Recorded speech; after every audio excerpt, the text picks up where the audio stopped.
ও হ্যাঁ, মনে পড়েছে। আমাদের কেউ ফলো করে। সেই মানুষটা আবার ফলো করা শুরু করে দিয়েছে। তাই মনে হচ্ছে। আমরা এইখানে আড্ডা দিচ্ছিলাম, তখন হঠাৎ নজর যায় দূরের আম গাছের দিকে। সেখানে কেউ একজন আমাদের দিকে তাকিয়েছিল।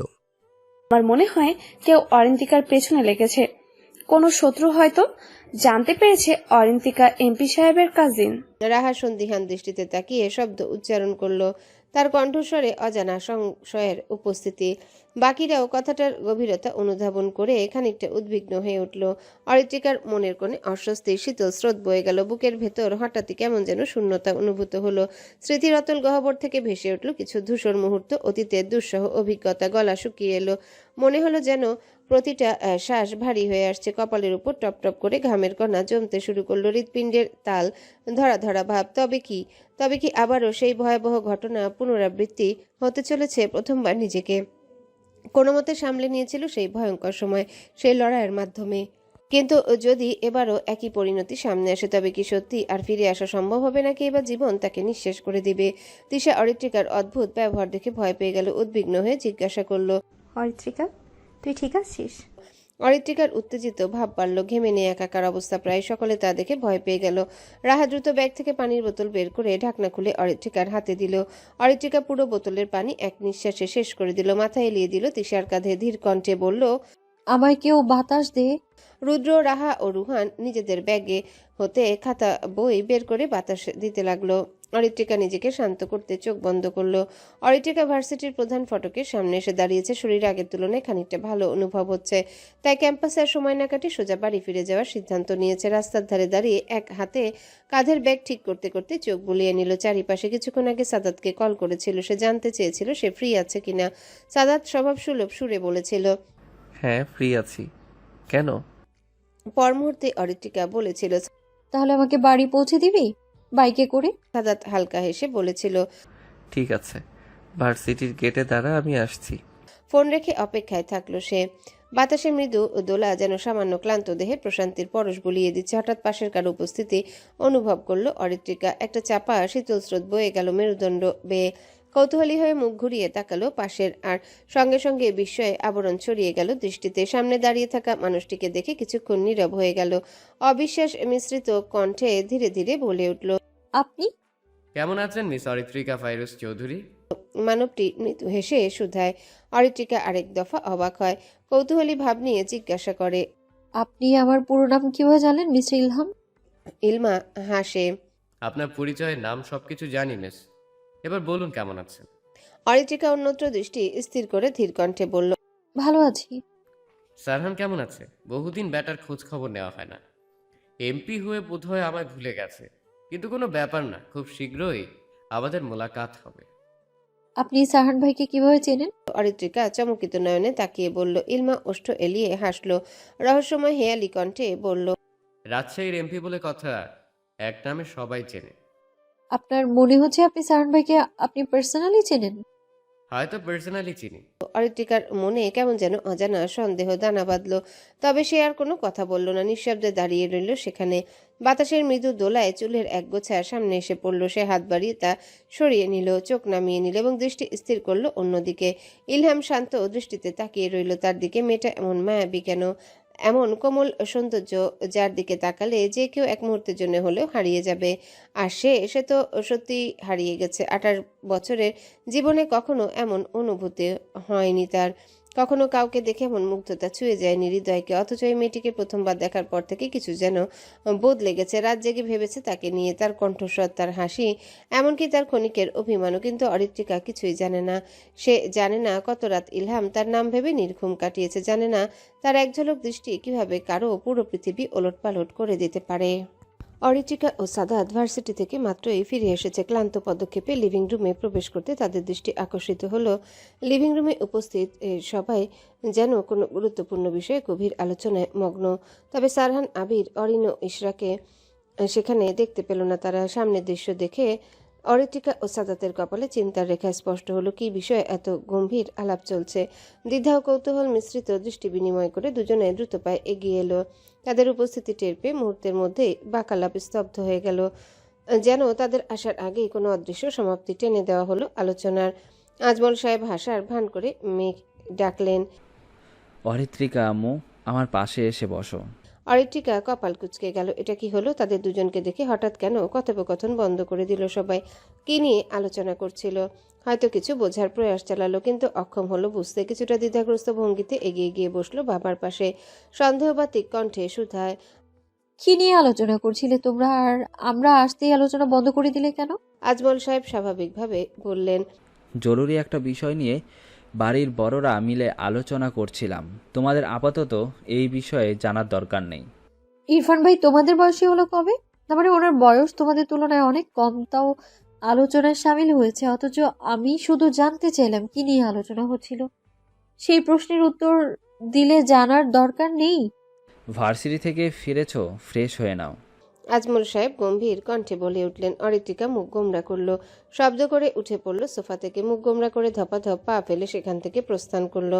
সাদাত এতক্ষণ চুপ ছিল, সে তার বাবার কাছে গিয়ে বসলো। আজমল সাহেবকে উদ্দেশ্য করে বলল, চাচ্ছু, আই থিঙ্ক তোমার অরিত্রিকাকে সব কিছু বলে দেওয়া দরকার। আর কতদিন ওর থেকে বিষয়টা গোপন করে রাখবে? আজমল সাহেব সরু চোখে তাকালেন সাদাতের দিকে। ভাইয়ের ছোট ছেলেটাও ভীষণ বুদ্ধিমান। মানুষ হা করলে পেটের নারীর খবর পর্যন্ত বোঝার ক্ষমতা রাখে। তিনি জানেন সাদাত সারহানের মতোই তীক্ষ্ণ বুদ্ধিমত্তা সম্পন্ন। তিনি মৃদু হেসে বললেন, বেশি দিন গোপন রাখবো না, আর 5-6 মাস, তারপর জানিয়ে দেব। সাদাত কিছু বলবে তার আগে আশরাত সাহেব ছেলেকে থামিয়ে দিলেন। গম্ভীর কণ্ঠে বললেন, বড়দের বিষয়ে তোমাদের কথা বলা উচিত নয়। আমরা সকলে মিলে বিষয়টা হ্যান্ডেল করছি। সাদাত ভদ্র ছেলের মতো মাথা দুলালো। অতঃপর আশরাত সাহেবকে সতর্ক করতে বলল, 5-6 মাস সময়টা কিন্তু অনেক। আমার মনে হয় অরিত্রিকা দ্রুত অবগত করা উচিত, পরে না দেরি হয়ে যায়। তেমন কিছু হবে না। সাদাত এক পলক ইরফানের দিকে তাকালো, তীক্ষ্ণ সেই চাহনি। ইরফানের মুখাবয়বে ফুটে উঠেছে উচ্ছ্বাসিত ভাব, কেমন যেন আমোদিত ছাপ। মৃদু হাসির রেখা ফুটে উঠেছে ওষ্ঠকোণে। সাদাত দীর্ঘ শ্বাস ফেলে, হয়তো সামনে সকলের জন্য ভয়াবহ কিছু অপেক্ষা করছে। সে আর এক মুহূর্ত দাঁড়ায় না, সোফা থেকে উঠে সোজা নিজের রুমের দিকে চলে যায়। ভাই সাহেব, আমার মনে হয় অরিত্রাকে সব কিছু বলে দেওয়া উচিত।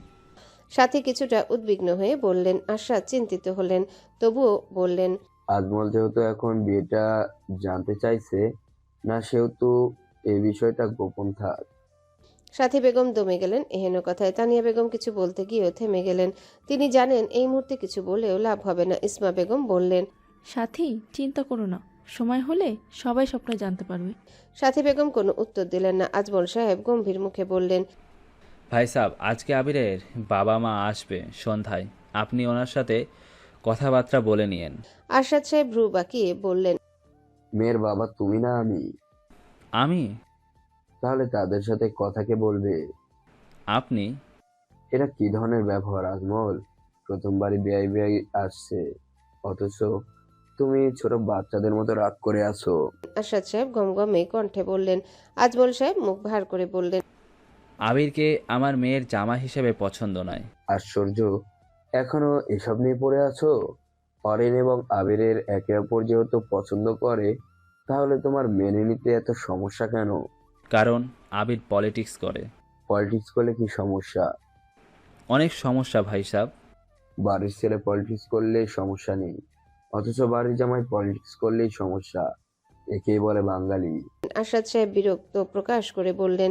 আজমল সাহেব মুখখানা কাচুমাচু করে বসে রইলেন। সাথী বেগম মুখ বেঁকিয়ে বললেন, ভাই সাহেব, আপনার ভাই আগে পলিটিক্স করতো, তখনকার কথা নিশ্চয়ই ভুলে গেছে। আপনি মনে করিয়ে দিন। আজমল সাহেব আর চোখে সাথী বেগমের দিকে তাকিয়ে বললেন, আহা সাথী, তুমি আমার অতীত নিয়ে টানাটানি করছো কেন? আপনি আমার মেয়ের জামাইকে নিয়ে টানাটানি করছেন, আর আমি আপনার অতীত নিয়ে টানাটানি করছি হিসাব বরাবর। যদি আবিরকে নিয়ে আর একটা কথা বলেন, আপনার অতীত, বর্তমান এবং ভবিষ্যৎ নিয়ে টানাটানি শুরু হয়ে যাবে, বলে দিলাম।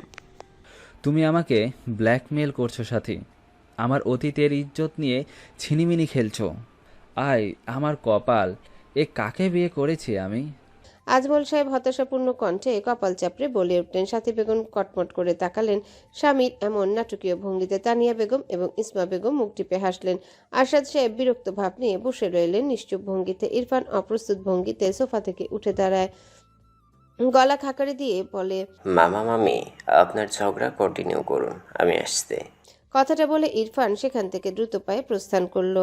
কল্লোল ফাউন্ডেশনে কিছু অনৈতিক কর্মকাণ্ডের প্রমাণ পাওয়া গেছে। গত 2 বছরে টাকা গরমিল সহ কিছু মানুষের নিখোঁজের খবর পাওয়া গেছে। এটা নিয়ে সরকারের গোপন একটা টিম অলরেডি কাজ শুরু করে দিয়েছে।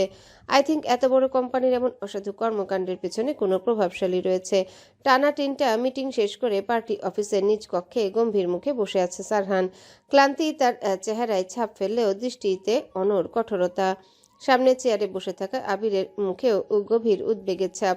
তার হাতে ধরা কল্লোল ফাউন্ডেশনের কিছু গোপন নথি, যেগুলোকে কেন্দ্র করে ইতিমধ্যে রাজনীতির উচ্চ মহলে তোলপাড় শুরু হয়েছে। পরিস্থিতি এতটা স্পর্শকাতর যে দলের শীর্ষ নেতারা একের পর এক ফোন করে চলেছে সারহানকে। কেউ ব্যাখ্যা চাইছে, কেউ সতর্ক করছে, আবার কেউ নির্দেশ দিচ্ছে। এই ঝড় সামলানোর পথ খুঁজে বের করতেই হবে। সারহান হাতে থাকা কলম আঙ্গুল দ্বারা ঘোরাতে থাকে, মৌন থেকে কিছু একটা ভেবে চলেছে।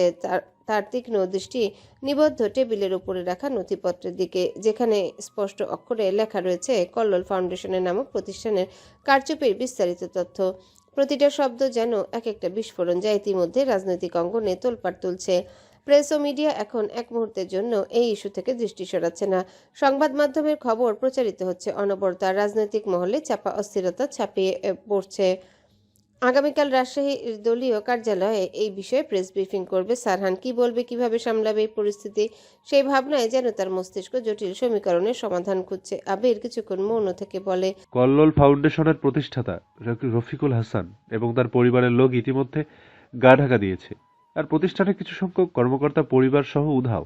সারহান তীক্ষ্ণ দৃষ্টিতে তাকায় আবিরের দিকে, গম্ভীর কণ্ঠে বলে, বিরোধী দলের কেউ কল্লোল ফাউন্ডেশনের সাথে যুক্ত আছে কিনা এটা জানা জরুরি। এটা জানার ব্যবস্থা কর, আর আগামীকাল প্রেস ব্রিফিং এর সময়টা বিকাল 4টায় সেট কর। ওকে। নয়ন তালুকদারের ছেলের নাম কি আবির? নয়ন তালুকদারের ছেলের নাম জেনে কি করবি? আবির কৌতূহলবশত জিজ্ঞাসা করে। সারহান হাতে থাকা কলম টেবিলের উপর শব্দ করে রাখলো, দৃঢ় কণ্ঠে বলল, কারণ অবশ্যই আছে। আবির ভাবুক স্বরে বলল, নাম মনে নেই আমার। মেবি রাজশাহী বিশ্ববিদ্যালয়ে পড়তো তোদের ব্যাচে। নিশাদের রিলেটিভ। মনে পড়েছে। তোর স্মৃতিশক্তি কম কেন? ছোটবেলায় কাজু বাদাম কম খেতাম তাই। আবির ক্যাবলা মার্কা হেসে বলল।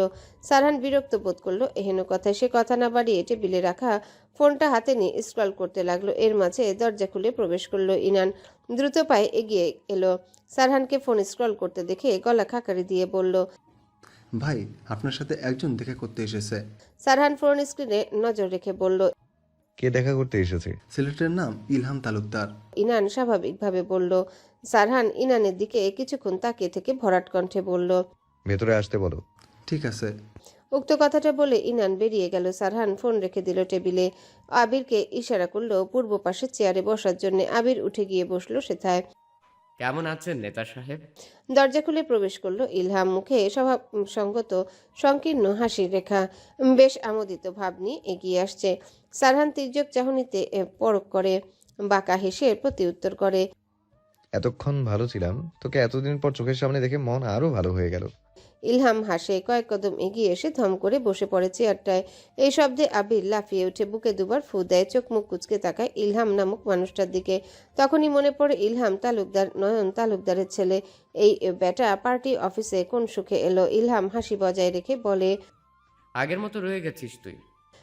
সারহানের অষ্টকোণে হাসি রেখা প্রশস্ত হয়। কোনো প্রতিউত্তর করলো না। ইলহাম এহেন নিশ্চুপতায় কিছুটা অবাক হয়, তবুও প্রকাশ করে না। এলোমেলো চুলগুলো এক হাতে ঠেলে জিজ্ঞাসা করলো, আমাকে হঠাৎ তোর পার্টি অফিসে কেন ডাকলি? সারহান ভাবলেশীনভাবে উত্তর দেয়, লুডো খেলতে। মস্করা করছিস? No, I am serious. MP হয়ে উন্নয়নমূলক কাজ না করে লুডো খেলার জন্য পার্টনার খুঁজছিস? মাথা ঠিক আছে তোর? ইলহাম কপাল কুঁচকে বলল।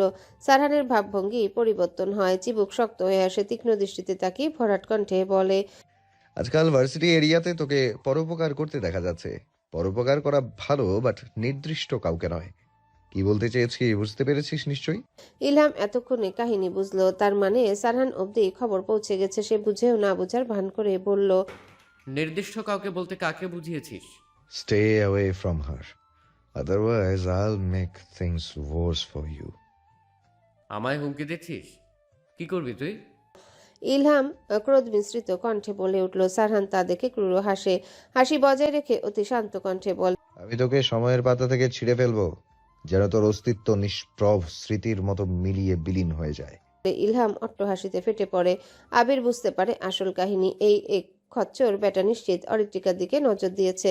সে কপাল চাপড়ায়। বন্ধুর পরিস্থিতি বুঝতে পেরে বিড়বিড় করে বলে, একদিকে ইলহাম আরেকদিকে ইরফান, এই দুইটার চক্করে আমার বন্ধুটার জীবন তেজপাতা হয়ে যাচ্ছে। বাড়ির প্রতিদ্বন্দ্বীকে সামলাবে নাকি বাইরের প্রতিদ্বন্দ্বীকে সামলাবে? একদিক দিয়ে বেঁচে গেছি, আমার কোনো প্রতিদ্বন্দ্বী নেই। হুট করে কোনো ঝামেলা ছাড়াই বিয়ে হয়ে গেছে। সারহান সুচালো দৃষ্টি স্থির করে ইলহামের হাস্যরত মুখ পানে ক্রোধ নিয়ন্ত্রণ করে চাপা স্বরে বলল, I'm telling you again, stay away from Fairuz. If you don't listen to me, I won't think twice before killing you. Ilham হাসি থামিয়ে সরাসরি প্রশ্ন করে, ভালোবাসিস অরিত্রিকাকে? সারহান চিবুক শক্ত করে তাকিয়ে রয়। ইলহাম ওষ্ঠ এলিয়ে হাসে। I know you love Oritrika. You think I'm targeting the one you love. But you are wrong, Sarhan. Do you know the truth? I love Oritrika. I fell for her at first sight. সারহানের ভাবভঙ্গি পরিবর্তন হয়। চোখে ক্রোধে চক্ষুদ্বয় রক্তাভ বর্ণ ধারণ করে। হিংস্রতা জেগে ওঠে তার মাঝে। টেবিলের ড্রয়ার থেকে রিভলভার বের করে তাক করে ইলহামের দিকে। আবিরের পিলে চমকে যায়। রাগের মাথায় উল্টাপাল্টা কিছু করে ফেললে হিতে বিপরীত হতে পারে। সে দ্রুত গিয়ে সারহানের হাতে থাকা রিভলভার কেড়ে নেয়। আতঙ্কিত ভঙ্গিতে বলে ওঠে, তোর মাথা খারাপ হয়ে গেছে? এসব কি করতে যাচ্ছিলি? সারহান নিঃশ্বাস ফেলল গভীরভাবে। তার রাগ আগুনে লেলিহান শিখার মতো দাহ্য।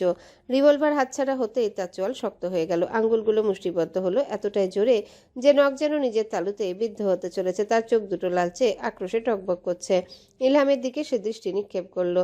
সারহান ধীরে ধীরে তার দৃষ্টি আবিরের দিকে ফেরালো। ঠোঁটের কোণে বাঁকা হাসি ফুটে উঠল, ভয়ঙ্কর তিক্ত সেই হাসি। কণ্ঠস্বর গভীর, কিন্তু তাতে থাকা শীতলতা হাড়ের গভীর পর্যন্ত শিহরণ জাগায়। যা করা উচিত তাই করতে যাচ্ছিলাম আবির। তুই কি মনে করিস ওকে বেঁচে যেতে দিব? ইলহাম হাসি থামিয়ে অবিশ্বাস্য চাহনিতে তাকালো সারহানের দিকে। একটা মেয়ের জন্য জান নিতেও পিছপা হবে সারহান। তবে সে দমে যাওয়ার পাত্র নয়। ভালোবাসার মানুষকে কেড়ে নিলে কেমন কষ্ট হয় তা বোঝাতে চায় সারহানকে। তবে এই মুহূর্ত এখানে থেকে বেরোনো জরুরি। ইলহাম এক মুহূর্ত দেরি না করে দ্রুত চেয়ার থেকে উঠে রুম থেকে বেরিয়ে যায়। সারহান তা দেখে বাঁকা হাসে। অরিত্রিকা থম মেরে বসে আছে বিছানার উপর। বিছানার উপর ছড়িয়ে ছিটিয়ে আছে বেশ কয়েকটা ছবি। ছবিগুলোর অধিকাংশই তার এবং সারহানের। কয়েকটা কাপড় ফটো এবং সারহানের গান গাওয়ার সময়ের ছবি, যেখানে দুজনে একে অপর দিকে তাকিয়েছে এবং মৃদু হাসছে। ছবিগুলো ভীষণ সুন্দর হয়েছে, কিন্তু এই ছবিগুলো যদি অন্য কেউ দেখে ফেলে তার অবস্থা খারাপ করে দিবে। নিশ্চয়ই ফটোগ্রাফার ছবিগুলো পার্সেল করে পাঠিয়েছে। অরিত্রিকা দ্রুততার সহিত ছবিগুলো পার্সেলের বক্সে রাখলো। হঠাৎ চোখ পড়লো একটা ছবিতে। সেই ছবিতে অরিত্রিকা আনমোনা ভাব নিয়ে বসে আছে, আর তার দিকে ইরফান অপলক চেয়ে রয়েছে। ছবিটা দেখে একটু চমকে গেল। সে ভালোভাবে খেয়াল করলো ছবিটা। ইরফান যে তার দিকে তাকিয়ে আছে তা বুঝতে সময় নিল না। সে হলুদের দিন ইরফানের ভাবভঙ্গি চাহনি খেয়াল করেছে। সবকিছু কেমন যেন অদ্ভুত লাগছে। আগামীকাল থেকে ইরফান ভাইয়ের ভাবভঙ্গি খেয়াল করবে সে। আসল রহস্য উদ্ধার করা জরুরি। অরিত্রিকা নিঃশব্দে উঠে পার্সেলের বক্সটি আলমারির মধ্যে জামা কাপড়ের মধ্যে সযত্নে লুকিয়ে রাখলো। এরপর ফুরফুরে মেজাজে বিছানায় ধম করে শুয়ে পড়ল। দুহাতে মুখ ঢেকে লাজুক হাসিতে তার ওষ্ঠ কোণে মধুর রহস্য ফুটে উঠল। কাঠখোট্টা বদমেজাজি সারহান ভাই যে একদিন রোমিওর বেশে আত্মপ্রকাশ করবে তা কে জানতো। তার মতো দৃঢ়চেতা একজন পুরুষ তার মতো ভোলাভালা নিষ্কলুষ একটা মেয়েকে ভালোবাসার জালে এমনভাবে বন্দি করে ফেলেছে। তবে তার ছোট্ট হৃদয়ে যে এই প্রেমে তোলপাড়ে একেবারে বেসামাল হয়ে উঠছে। এর দায়ভার কে নেবে? অবশ্যই সেই নির্দয় সারহান ভাইকেই দায়ভার নিতে হবে। অরিত্রিকা মৃদু হেসে নিজেকে পুনরায় একবার ধীর কণ্ঠে জিজ্ঞাসা করলো, আমার মন কুঠুরিতে কল্পপুরুষ নামক মানুষটার আগমন ঘটলো তবে? রাজশাহী শহরের মেন পয়েন্ট সংলগ্ন 200 নম্বর ফ্ল্যাটের 4র্থ তলার দরজা খুলে নির্বাক ভঙ্গিতে দাঁড়ালো সারহান। মুহূর্তখানেক নিঃশব্দে ভেতরে চারপাশ পরখ করলো সরু দৃষ্টিতে। তারপর ধীর পায়ে প্রবেশ করলো ভেতরে। তার পিছু পিছু ঢুকলো আবির ও কয়েকজন দেহরক্ষী। ফ্ল্যাটের ভেতরের পরিবেশ পরিচ্ছন্ন এবং পরিপাটি, তবুও কোথাও যেন একরকম শূন্যতা বিরাজ করছে। আসবাব বলতে হাতে গোনা কয়েকটি বস্তু। এই ফ্ল্যাটটি আসাদ সাহেব লিখে দিয়েছেন তানিয়া বেগমের নামে, অথচ প্রথমে পরিকল্পনা ছিল সম্পত্তির একটি অংশ সারহান ও সাদাতের নামেও যাবে, কিন্তু কোনো এক অজানা কারণে সেই সিদ্ধান্ত বাস্তবায়িত হয়নি। সারহান গাম্ভীর্য ভাব নিয়ে নির্বাক চোখে চারিপাশ ঘুরে দেখলো। দেহরক্ষীরা সারহানের থেকে অনুমতি নিয়ে ছুটলো একটা রুমের দিকে। সারহান, জানোয়ারটা বেঁচে আছে তো? আবিরের শঙ্কিত কৌতূহলী কণ্ঠস্বর। সারহান ঘাড় বাঁকিয়ে তাকায় আবিরের দিকে, ভ্রুযুগল উঁচিয়ে ভরাট কণ্ঠে বলল, আমি কাউকে এত সহজে মৃত্যু দেই না।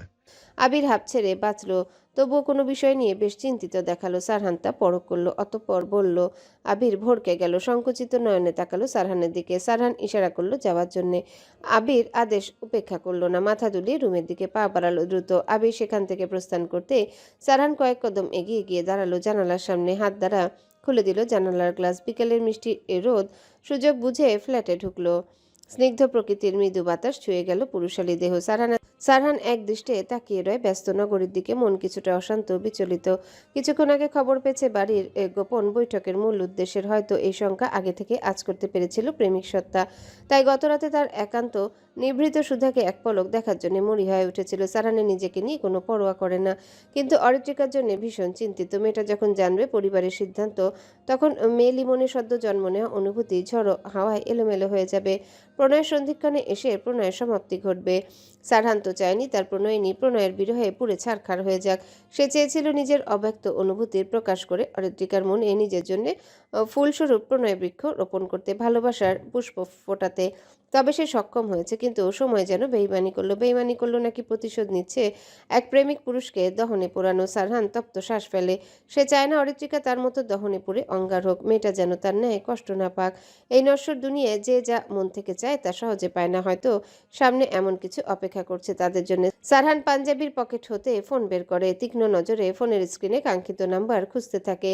অবশেষে আঙ্গুল বুলিয়ে নাম্বার খুঁজে বের করে। ফোন স্ক্রিনে ইংরেজি অক্ষরে জলজল করছে নামটি, মাই সিক্রেট অ্যাম্ব্রোসিয়া। তার ওষ্ঠকোণে মৃদু হাসির সঞ্চার হয়। হঠাৎ স্মৃতির পাতে ধরা দেয় সুন্দর মুহূর্ত। প্রথম যেদিন কৌতূহলবশত মেয়েটা কে হতে পারে জানার জন্য নিজে থেকে কল করেছিল, কিন্তু প্রথমে সে ভয়েসটা চিনতে পারেনি। হয়তো মেয়েটা কোনো কারসাজি করে ভয়েস চেঞ্জ করেছিল। নাম্বারও নতুন হওয়ায় তার ফোনও সেভ করা ছিল না, তাই চিনতে একটু অসুবিধা হয়েছে। তবে পরক্ষণে কাজের চাপে ভুলে বসেছিল, কিন্তু মস্তিষ্ক জুড়ে দাপিয়ে বেড়াচ্ছিল কৌতূহল, আগ্রহ। সেই অচেনা স্বরের রমণীকে কেন যেন খুব পরিচিত মনে হচ্ছিল। অরিত্রিকা যেদিন গভীর রাতে কল করে ডিস্টার্ব করেছিল, সেদিন সারহান শিওরে ছিল পরিচিত কেউ তাকে ইচ্ছাকৃতভাবে জ্বালাতন করছে। বিরক্তি নিয়ে নাম্বার ট্রেস করার জন্য আবিরকে বলতে চেয়েছিল, কিন্তু তার প্রয়োজন হয়নি। চতুর্তীক্ষ্ণ মস্তিষ্ক সচল হয়ে উঠেছিল। অচেনা নাম্বারটি বেয়াদব মেয়ে দিয়ে সেভ করে হোয়াটসঅ্যাপে নাম্বারটি সার্চ করেছিল। ব্যাস এতটুকু নিজের অনিচ্ছা সত্ত্বেও করেছিল। কিন্তু কে জানতো হোয়াটসঅ্যাপের ডিপি দেখে থমকে যাবে, লাল টুকটুকে শাড়ি পরিহিত হাস্যোজ্জ্বল পরিচিত মেয়ের ছবি দেখে বিস্মিত হবে। নিভৃত সুধা নামক মানুষটা জ্বালাতন করছিল, অথচ সে বুঝতে পারেনি। সারহানের হাসি প্রশস্ত হয়। ফাইরুজ যে আসলেও বোকা তার প্রতিটা পদক্ষেপে প্রমাণিত হয়। সারহান গভীর শ্বাস টানল জোরে। বক্ষ মাঝারে জমে থাকা ভারী অনুভূতিগুলো নিজ ভঙ্গিমা সামলে নিতে চাইল। ভাবলো ব্যস্ততার শত আড়ালেও এক মুহূর্তের জন্য অরিত্রিকাকে মন থেকে সরিয়ে রাখতে পারছে না। অথচ 2 বছর, ঠিক 2 বছর সে নিজেকে গুটিয়ে রেখেছিল মেয়েটির কাছ থেকে, দূরে থেকেছে, সম্পর্কের সব অনুজ্জ্বল স্মৃতি মুছে ফেলার বৃথা চেষ্টা করেছে, নিজের অনুভূতির থেকে পলায়ন করেছে। কিন্তু তবুও ফেলে আসা সময় কি সত্যি শেকল কেটে মুক্তি দেয়? 2 বছর পর প্রথমবারের মতো তাদের দেখা হয়েছিল ভার্সিটির ক্যাফেটেরিয়ায়। তবে সেদিনও সারহান তার কঠিন আবরণ ভেদ করে প্রেমিক সত্তার প্রকাশ হতে দেয়নি। নিজের অনুভূতিকে শাসন করেছিল, চোখে যেন অদৃশ্য দেয়াল তুলে রেখেছিল। কিন্তু সেই দেয়াল কি সত্যি স্থায়ী? অবচেতনেই আঙ্গুল চলে গেল ফোনের স্ক্রিনে, দৃষ্টি স্থির করে নম্বরটি খুঁজে বের করলো। এক মুহূর্ত দ্বিধাদ্বন্দ্বের দেয়ালে যেন আটকে পড়লো, তারপর কিছু একটা ভেবে ডায়াল করলো। রিং বাজলো, বাজতেই থাকলো, কিন্তু অপর প্রান্ত থেকে কোনো সাড়া এলো না। 2 বার কল করার পরও যখন অরিত্রিকা রিসিভ করলো না, তখন যেন অজানা অস্থিরতা স্নায়ুর গা বেয়ে নেমে এলো। সারহান আবারও কল দিল, আঙ্গুলের ডগা এবার একটু বেশি দৃঢ়, মনে যেন প্রচ্ছন্ন আশা নাকি অধিকার বোধ। এমপি সাহেব। মিনিট একেক পর কল রিসিভ করলো অরিত্রিকা। ফোনের অপর পাশ হতে ভেসে এলো মেয়েলি দ্বিধায় জড়ানো ক্ষীণ কণ্ঠস্বর। সারহানের অস্থিরতা কমে এলো, অস্বাভাবিক মুখে স্বাভাবিক হয়ে এলো। নিঃশব্দে হাসলো সে, অতঃপর স্বভাবসিদ্ধ কণ্ঠে বলল, কেমন আছেন আমার না হওয়া বিবিজান? মেয়েটা বোধহয় একটু অপ্রস্তুত হলো, কোনো মতে বলল, ভালো। আপনি কেমন আছেন? আমিও ভালো আছি। কি করছেন এখন? বসে আছি। আপনি কি করছেন? আপনাকে মিস করছি। সারহান অতি শান্ত ও স্বাভাবিক কণ্ঠে বলল। অরিত্রিকা হক চুকিয়ে গেল, বুক ধরফর করে উঠল তার। অনাকাঙ্ক্ষিত শব্দগুচ্ছ প্রতিধ্বনিত হলো বারংবার। ঘন ঘন শ্বাস নিতে লাগলো। সারহান ফোন স্পষ্ট শুনতে পেল, অনবরত শ্বাস নেওয়ার আওয়াজ। কপাল কুঁচকে জিজ্ঞাসা করলো, আপনি ঠিক আছেন আমার না হওয়া বিবিজান? অরিত্রিকা নিজেকে সামলে নেয়, স্বাভাবিকভাবে বলে, আপনি আমার নাম পরিচয় জানেন না, অথচ বিবিজান বলে ডাকছেন?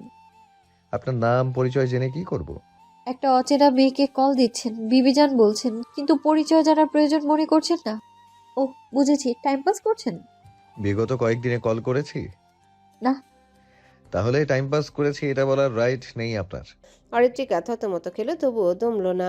তার ভীষণ রাগ হচ্ছে, বাড়িতে তাকে পটিয়েছে, আবার বাহিরে বিবিজানকে পটানোর চেষ্টা করছে। লেডি কিলার রোমিও কোথাকার, রাজনীতিবিদরা দুমুখ কেন হয় এসব ভেবে মন খারাপ হলো, তবুও মিনমিন করে বলল। এতদিন পর কেন কল করেছেন? সারহান অরিত্রিকার মনোভাব বুঝলো, তার অষ্টকোণে মৃদু হাসির সঞ্চার হলো, স্বভাবসুলভ গম্ভীরতার ভান করে বলল। বললাম তো মিস করছিলাম। অরিত্রিকা স্তব্ধ হয়ে গেল। একটা অচেনা মেয়েকে অবলীলে কিভাবে বলে মিস করছিলাম? রাগে দুঃখে কান্না পেল, নিজের ডাবল রূপে হিংসে হলো। ক্রোধ নিয়ন্ত্রণ করে কম্পনরত কণ্ঠে বলল। ভালোবাসেন আমায়? ভালোবাসি না, কিন্তু মিস করি। খেয়ালই করছেন? হেয়ালি করার সময় নেই আমার। আপনি আসলেই একটা যন্ত্র মানব। অরিত্রিকা তিরিক্ষি মেজাজে গমগম কণ্ঠে বলল।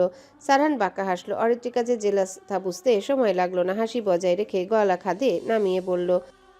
আপনার ভালোবাসার অভাবে যন্ত্র মানব হয়ে যাচ্ছে, মাই উড বি ওয়াইফ। অরিত্রিকার চোখ বড় বড় হয়ে গেল। এই মানুষটা তার সাথে ফ্লার্ট করছে? চাপা স্বরে বলল। এমপি হয়ে দেশের মহিলা নাগরিকের সাথে ফ্লার্ট করছেন? পরবর্তী নির্বাচনে এর শোধ তুলব, ভোট দিব না আপনাকে। ও রিয়েলি? হ্যাঁ। আপনার কষ্ট করে ভোট দেওয়ার দরকার নেই। নিজেদের ঘরে রাজনীতি নিয়ে টানাটানি না করাই ভালো, এতে সম্পর্ক খারাপ হয়। মানে? সময় হলেই জেনে যাবেন। এখন বলুন। আপনার নাম কি, মাই উড বি ওয়াইফি? সারহান ব্যস্ত নগরীর দিকে তাকিয়ে প্রশ্ন উপেক্ষা করে স্বাভাবিকভাবে জানতে চাইলেও আকস্মিক এহেন প্রশ্নে চমকে উঠল অরিত্রিকা। কি বলবে, কি করবে বুঝতে পারছে না। চিন্তিত ভঙ্গিতে ভাবতে লাগলো। আসল নাম বলা যাবে না। বেশ কিছুক্ষণ মৌন থাকার পর নিজেকে ধাতস্থ করে বলল। আপনাকে কেন বলবো? সারহান পুরু কণ্ঠে বলল। তেরামো না করে দ্রুত নাম বলুন। আমার নাম হওয়া বিবিজান, নয়তো আপনার বাসায় গিয়ে আপনার সহ পুরো 14 গোষ্ঠীর নামের লিস্ট করে নিয়ে আসবো। আমার নাম হৃদিস্মিতা চৌধুরী। Nice name. হৃদিস্মিতা নামের অর্থ কি বলুন? জানি না। আপনি এমপি হয়ে টিচারদের মতো বিহেভ কেন করছেন? অরিত্রিকার নাক মুখ কুচকে বিরক্তির সহিত বলল। সারহান নিঃশব্দে হাসলো। যা জানতে চেয়েছি উত্তর দিন। আমি জানি না। কল কেটে দিলাম। আপনার সাথে এমপি টিচার রূপী মানুষের সাথে কথা বলার কোনো ইচ্ছে নেই আমার। কল কাটলে আপনার খবর আছে। সারহান ঠান্ডা স্বরে হুমকি দিল। অরিত্রিকার নিজের উপর রাগ হচ্ছে। কেন যেমন কঠিন নাম বানিয়ে বলল। এখন নিজের চালে নিজেই ফেসে গেছে। বিরক্তি ভাব আড়াল মুখ ভাগ করে বলল। আপনি জানলে বলুন। সারহান ভরাট কণ্ঠে প্রতি উত্তর করল। হৃদিস্মিতার অর্থ হলো হৃদয়ের হাসি, ইংরেজিতে বলা হয় স্মাইলিং হার্ট। ও আচ্ছা, আমি আপনার নামের অর্থ জানি। বলুন। সারহানের মূল অর্থ বন্য শিকারী। আরেকটা অর্থ আছে, সেটা হলো শান্ত ও নির্জন। সারহান বিস্মিত হয়। মেয়েটা তার নাম নিয়ে রিসার্চ করে ফেলেছে। কণ্ঠ খাদে নামিয়ে বলল। আপনি আমার নাম নিয়ে রিসার্চ শুরু করে দিয়েছেন? অরিত্রিকা একটু শিওরে উঠল। চুপচাপ কিছুক্ষণ বসে রইল, অতঃপর মুখ বাঁকিয়ে উত্তর দেয়। আমার কাজ নেই আপনার নাম নিয়ে রিসার্চ করব। তবে একটা জিনিস খেয়াল করলাম, আপনার নামের অর্থের সাথে আপনার মিল আছে। একদম বন্য শিকারী ন্যায় আপনি। একদম সঠিক বলেছেন। আপনি ব্যতীত সকলের কাছে আমি নামক মানুষটা বন্য শিকারী। শুধু আপনার কাছে আমি শান্ত ও নির্জন হয়ে থাকতে চাই। এর কারণ নিশ্চয়ই জানেন। মাই উড বি ওয়াইফি, একটু ভালোবাসার নজরে দেখুন আমায়। নিজের বক্ষপিঞ্জরে বন্দি ভালোবাসার অনুভূতি অনুভব করুন। তাহলে আমার উক্ত কথার মর্মার্থ বুঝতে সক্ষম হবেন। অরিত্রিকা যেন বাকরুদ্ধ হয়ে গেল। শরীর স্থির হয়ে গেল, যেন বুকের ভেতর ঝড় বইছে। সারহান ভাই কি তবে তার লুকোনো অনুভূতি বুঝে ফেলেছেন? তবে কি না হওয়া বিবিজান নামটা সেই মিথ্যা পরিচয়ের আড়ালে থাকা মানুষটাকে ভালোবেসে ফেলেছেন তিনি? সবকিছু কেমন ধোঁয়াশা লাগছে। কথার আড়ালে যেন অসংখ্য ইঙ্গিত লুকিয়ে আছে, অথচ একটিও স্পষ্ট নয়। সারহানের কণ্ঠে যে অনুভূতি, তাতে মনে হচ্ছে তিনি তার ফাইরুজকেই বলছেন কথাগুলো। কিন্তু কেন? আর কেনই বা আপনি সম্বোধন? এটা কি শুধুই অভ্যেস, নাকি ইচ্ছাকৃতভাবে রাখা ধোঁয়াশার পর্দা? অরিত্রিকার নিঃশ্বাস ভারী হয়ে আসে। প্রশ্নগুলো যেন একসঙ্গে আষ্টে পৃষ্ঠে জড়িয়ে ধরছে তাকে। তবে কি শ্যাম মানব সারহান ভাই সত্যি তার আসল পরিচয় জেনে গেছেন, নাকি অন্য কিছু? আপনি আমায় গোলক ধাঁধায় ফেলতে এসেছিলেন, কিন্তু এখন নিজেই আমি নামক প্রহেলিকায় হারিয়ে যাচ্ছেন। আপনার অস্তিত্ব ধীরে ধীরে আমার মধ্যে বিলীন হয়ে যাচ্ছে, অথচ আপনি সেটা উপলব্ধি করতে অক্ষম। সারহান শান্ত দৃঢ় কণ্ঠে বলল। ওষ্ঠকোণে বাঁকা হাসি বিরাজ করছে। মেয়েটা নিজেকে অনেক বুদ্ধিমতী ভাবে, তা না হলে নিজের আসল নাম লুকিয়ে অন্য নাম বলে। ফোনের ওপাশ থেকে কোনো সারা শব্দ নেই, হয়তো স্তব্ধ হয়ে বসে আছে সারহান। পুনরায় বলল, একজন রাজনীতিবিদের বিবি জানে তো বোকা কেন? এখনো সময় আছে, চালাক এবং বুদ্ধিমতী হন। অরিত্রিকা অস্ফুট স্বরে বলল, সারহান। পরিচিত এক মেলি কণ্ঠস্বর কর্ণকুহরে প্রবেশ করতে সারহান ভ্রু কুচকে পেছনে ফিরে তাকালো। দরজার কাছে মুন ও হিমি দাঁড়িয়ে আছে। সে নিঃশব্দে হাত তুলে ইশারা করলো ভেতরে আসার জন্য।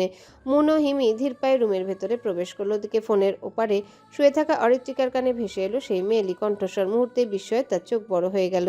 কি, ওনার সাথে কোনো মেয়ে? কিন্তু এ কেমন করে সম্ভব? তার জানা মতে সারহান মেয়েদের সাথে তো কথাই বলে না। সেখানে তাদের সান্নিধ্য থাকা তো দূরের কথা। তাহলে মেয়েটি কে? কৌতূহল দমন করতে না পেরে সে দূরে দূরে বুকে প্রশ্ন ছুড়ে দিল, এমপি সাহেব, মেয়েটা কে? সারহান ঠোঁট চেপে চাপা স্বরে বলল, আল্লাহ হাফিজ। তারপর এক মুহূর্ত বিলম্ব না করে কল কেটে ফোনটা পকেটে রেখে দিল। অরিত্রিকা স্তব্ধ হয়ে ফোনের স্ক্রিনের দিকে তাকিয়ে রইল। ঠোঁট দুটো সামান্য ফাঁক হয়ে আছে। তার কণ্ঠনালী হতে কোনো শব্দ বের হলো না। এক ধরনের শূন্যতা যেন বুকের ভেতর জমাট বাঁধছে। সে ধীরে ধীরে হাত থেকে ফোনটা পাশে নামিয়ে রাখলো। চোখে মুখে অদ্ভুত বিরক্তি, অভিমান আর অপূর্ণ কৌতূহলের মিশেল। কথাটা কি ইচ্ছে করে এড়িয়ে গেল সারহান ভাই, নাকি তার প্রশ্নের উত্তর দেওয়ারই প্রয়োজনই মনে করলো না? চুপচাপ বসে রইল অরিত্রিকা। মন বলছে কিছু একটা ঠিক নেই, কিন্তু কি সেটা বোঝার উপায় নেই। অজানা আতঙ্কে বক্ষ ভার হয়ে এলো তার। তুই এখানে কি করছিস? সারহান মুনের সামনে দাঁড়িয়ে ভরাট কণ্ঠে জিজ্ঞাসা করলো। মুন একটু নড়ে উঠল, অতঃপর স্বাভাবিকভাবে বলল, তোর সাথে জরুরি কথা বলার ছিল সারহান। সারহান মুনের পেছনে লুকিয়ে থাকা হিমিকে খেয়াল করলো। ছোট্ট মেয়েটা বোধহয় তার কথায় ভয় পেয়েছে। সে পুনরায় মুনের দিকে তাকালো, শান্ত কণ্ঠে বলল, সেকেন্ড ফ্লোরে গিয়ে বস, আমি আসছি। তুই হঠাৎ এখানে কেন এসেছিস? ইম্পর্টেন্ট কাজে এসেছি। হিমিকে নিয়ে নিচে যা। ঠিক আছে। মুন ধীর পদে হিমিকে কোলে তুলে নেয়। এক মুহূর্ত বিলম্ব না করে সেখান থেকে বেরিয়ে যায়। সারহান একদণ্ড সেখানে দাঁড়ায় না, দ্রুত পাশের একটা কক্ষের দিকে পা বাড়ায়। রুমের ভেতরে নির্জন এক কোণে নিঃশব্দে বসে আছে রাহাত, মাথা নিচু, শরীর নিস্তেজ এবং ভঙ্গিটা আশ্চর্য রকম নিষ্পাপ। গালের একপাশে লালচে দাগ, থাপ্পড়ের চিহ্ন স্পষ্ট। চোখে মুখে ভয়ের চাপ আর দুহাত শক্ত করে বাঁধা দড়িতে। তার পরনের পাঞ্জাবি বিধ্বস্ত, কুঁচকে গেছে, ধুলো মেখে জীর্ণ দেখাচ্ছে। বোঝাই যাচ্ছে আক্ট করতে যাওয়ার পথে কেউ তাকে অপহরণ করেছে আর এখন এখানে বন্দি। রুমে আবির সহ আরো দুজন দাঁড়িয়ে। আবির চুপচাপ তাকিয়েছে রাহাতের দিকে, চোখে বিস্ময়ের ছাপ। যেন ভাবছে, আহারে বেচারার কি দুর্ভাগ্য, বিয়ের দিনই হবুশালার হাতে কিডন্যাপ হওয়া। ইয়ে মানে রাহাত, তোর হবু বউকে গতকাল বিয়ে করেছি, আমাদের জন্য দোয়া করিস। আবির হাসার ভান করে গলা খাকারি দিয়ে বলল। রাহাত তৎক্ষণাৎ অবিশ্বাস্য চাহনিতে তাকালো আবিরের দিকে। সব কি শুনছে সে? অরিনকে আবির বিয়ে করেছে, বন্ধুকে বোনের বর বানানোর জন্য সারহান তাকে এখানে আটকে রেখে গতকাল মিথ্যা কথা বলিয়েছে। সে রেগে গেল, রাগান্বিত দৃষ্টিতে তাকিয়ে বলল, কি বললি তুই? যা শুনছিস তাই বলেছি। তোর সাহস কি করে হলো অরিনকে বিয়ে করার? আমার ইচ্ছে হয়েছে, বিয়ে করেছি। শুনেছিস, এবার চুপ থাক। রাহাত রাগান্বিত দৃষ্টিতে তাকে উচ্চস্বরে চিৎকার করে বলল, আমি একবার এখান থেকে মুক্ত হই, তারপর তোদের দুইজনকে দেখে নিব। আমার বউকে তুই বিয়ে করেছিস, এর শোধ আমি তুলব। আবির ভয় পাওয়ার ভান করে বলল, পুলিশে দিবি? প্লিজ রাহাত, পুলিশে দিস না। পুলিশকে টাকা খেয়ে জেল থেকে বের হওয়ার মতো টাকা নেই। একদম নাটক করবি না। আরে আরে, নাটক কখন করলাম? তোদের দুইজনকে অপহরণের মামলা দিব। তোদের জন্য আমার বিয়ে হয়নি। আরে শালা, বিয়ে করার জন্য পাগল হয়ে যাচ্ছিস দেখছি। তুই আমার সুন্দরী বউ নিয়ে বিয়ে করে নিয়েছিস, তোকে আমি ছাড়বো না। আবির ভ্রুযুগল কুঁচকে দাঁতে দাঁত চেপে বলল, বিয়ের উত্তেজনা কি মাথায় উঠে গেছে? তোর তোর বালের মার্কা মুখ দেখে আমার বউকে নিয়ে কথা শুনতে চাই না, আর একটা বললে মুখ সেলাই করে দেব। রাহাত রাগে ফুঁসে উঠল। তুই আমার হবু বউকে বিয়ে করে আবার চ্যাটাং চ্যাটাং কথা বলছিস? তোর হবু বউ গতকাল বিকাল অবধি ছিল, এখন সে আমার ওয়াইফ, তাই বারবার হবু বউ বলা বন্ধ কর। রাহাতের দৃষ্টিতে তীব্র আগুন, ক্ষোভে দীপ্ত, চোখজোড়া নিবদ্ধ আবিরের দিকে, যেন মুহূর্তে বিদ্ধ করবে তাকে। অথচ আবির নির্বিকার, তার ঠোঁটের কোণে রহস্যময় হাসির রেখা। রাহাতের ক্রোধ যেন তাকে বিন্দুমাত্র স্পর্শ করতে পারছে না, বরং সে উপভোগ করছে ক্ষিপ্র আগুনের দহন। ধীর পদক্ষেপে আবির রুমের দরজার দিকে চোখ ফেরালো। ঠিক তখনই সেখানে ভেসে উঠল পরিচিত এক অবয়ব, সারহান। মুহূর্তে আবিরের ঠোঁটের হাসি গভীর হলো, যেন এই উপস্থিতির প্রতীক্ষাতে এসেছিল। সারহানকে দেখে রাহাতের মুখ আরও কঠিন হয়ে উঠল। হ্যালো বন্ধুরা, পরবর্তী পার্ট খুব তাড়াতাড়ি আসবে, তো সবাই অপেক্ষায় থাকো। আর চ্যানেলটি যারা এখনো সাবস্ক্রাইব করোনি তারা পরবর্তী পার্ট দেখার জন্য চ্যানেলটি সাবস্ক্রাইব করে রেখো। ধন্যবাদ সবাইকে আমাদের সাথেই থেকো।